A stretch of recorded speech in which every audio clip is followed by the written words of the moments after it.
warahmatullahi wabarakatuh.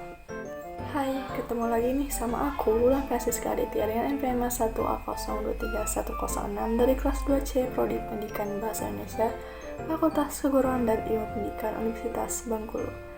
Nah teman-teman, di video kali ini aku akan membahas materi bab kelima, yaitu Manajemen Pendidikan Dasar, Menengah, dan Tinggi. Mata kuliah pengelolaan pendidikan dengan dosen pengampu Bapak Dr. Muhammad Kristiawan, MPD. Baik, agenda pembahasan pada kali ini itu yang pertama ada pengertian dan tujuan manajemen pendidikan dasar, menengah, dan tinggi. Yang kedua ada ruang lingkup manajemen pendidikan dasar, menengah, dan tinggi. Yang ketiga ada prinsip manajemen pendidikan dasar, menengah, dan tinggi. Yang keempat ada tantangan manajemen pendidikan. Dan yang kelima ada upaya peningkatan manajemen pendidikan dasar, menengah, dan tinggi. Sebelumnya, kalian udah tahu belum apa itu pendidikan dasar, menengah, dan tinggi? Oh, jadi belum tahu ya. Ya udah, sini dan simak satu persatu ya, biar kalian tahu apa itu manajemen pendidikan dasar, menengah, dan tinggi. Stay tune. Pengertian manajemen pendidikan. Manajemen pendidikan adalah serangkaian proses perencanaan, pengorganisasian, kepemimpinan, dan pengendalian sumber daya pendidikan untuk mencapai tujuan pendidikan. Tujuan pendidikan sendiri mencakup pengembangan potensi peserta didik, penyiapan peserta didik untuk kehidupan masa depan dan pembangunan bangsa. Manajemen pendidikan dibagi menjadi 3 tingkatan, yaitu ada manajemen pendidikan dasar, yaitu SD dan SMP. Yang kedua ada manajemen pendidikan menengah, yaitu ada SMA dan SMK. Dan yang ketiga ada manajemen pendidikan tinggi, yaitu perguruan tinggi. Oke, dimulai dari pengertian manajemen pendidikan dasar dan tujuannya. Manajemen pendidikan dasar adalah manajemen yang diterapkan pada jenjang pendidikan dasar, yaitu sekolah dasar, SD, dan sekolah menengah pertama, yaitu SMP. Pendidikan dasar meliputi sekolah dasar selama 6 tahun dan meliputi sekolah menengah pertama, yaitu selama 3 tahun. Fokusnya ini pada pembentukan karakter dan penyiapan peserta didik untuk melanjutkan pendidikan ke jenjang berikutnya. Tujuan manajemen pendidikan dasar adalah untuk mewujudkan lulusan SD dan SMP yang memiliki kemampuan dasar yang memadai untuk melanjutkan pendidikan ke jenjang yang lebih tinggi. Yang kedua ada membekali peserta didik dengan pengetahuan, keterampilan, dan nilai-nilai yang dibutuhkan untuk hidup di masyarakat. Dan yang ketiga ada membentuk karakter peserta didik yang berakhlak mulia, berwawasan kebangsaan, dan cinta tanah air.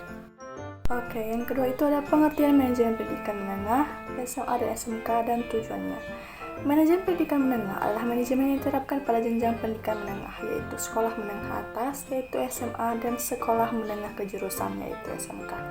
Fokus utama manajemen pendidikan menengah adalah untuk mempersiapkan siswa melanjutkan pendidikan ke jenjang yang lebih tinggi atau memasuki dunia kerja. Selain itu, manajemen pendidikan menengah juga bertujuan untuk mengembangkan bakat dan minat siswa. Tujuan manajemen pendidikan menengah yaitu yang pertama ada mewujudkan lulusan SMA dan SMK yang memiliki kemampuan akademik dan vokasional yang memadai untuk memasuki dunia kerja atau melanjutkan pendidikan ke jenjang yang lebih tinggi. Yang kedua ada membekali peserta didik dengan pengetahuan, keterampilan, dan nilai-nilai yang dibutuhkan untuk hidup di masyarakat. Dan yang ketiga ada membentuk karakter peserta didik yang berharap mulia, berwawasan kebangsaan, dan cinta tanah air.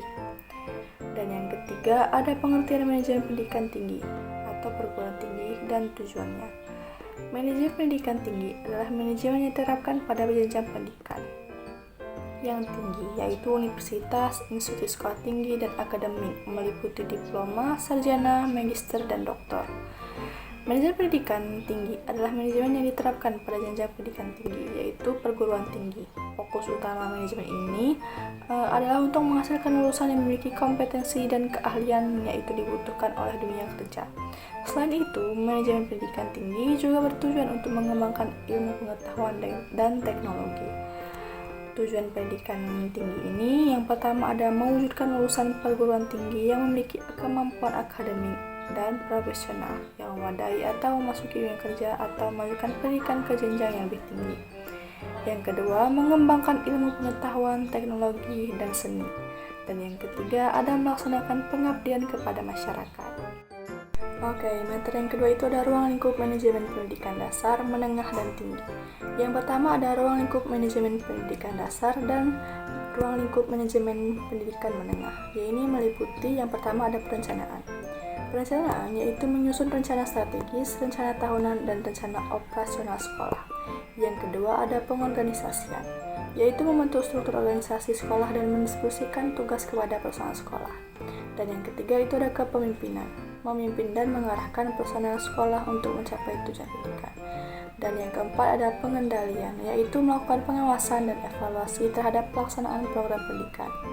Selanjutnya yang kedua itu ada ruang lingkup manajemen pendidikan tinggi. Ini meliputi yang pertama ada perencanaan, yaitu menyusun rencana strategis, rencana tahunan, dan rencana operasional perguruan tinggi.